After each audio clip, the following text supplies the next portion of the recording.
Welcome to this week's Canadian Whitetail Scouting segment. Locate, learn, set up, hunt. Brought to you by Muddy Outdoors.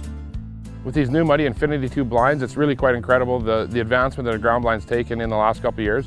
You wouldn't really think that there's a lot of technological advances that could happen there, but there was a big one, and that's with the new shooting windows on these Infinity ground blinds. We always talk about how important it is to have that blind dark inside, have it dark as possible, wear black inside, and that's really what makes hunting off the ground successful, so those deer can't see any movement in there when you draw your bow, and there's no light in there.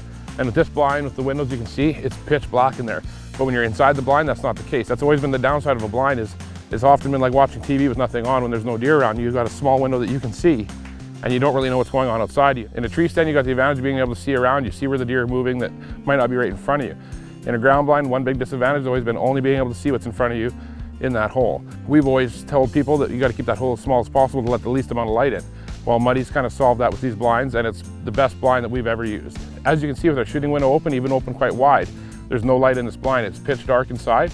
If you wear black in there, nothing's ever going to see you move. But if you go around to the inside, now you can see way to the sides. You can see more like as if you're in a tree stand. You get a better field of view and a better handle on the deer movement that you wouldn't normally see with a smaller blind window that you can't see through. It's just so important that you can't be seeing that blind. It's hard to kill a deer at 16, 17, 20 yards off the ground, especially a big mature deer.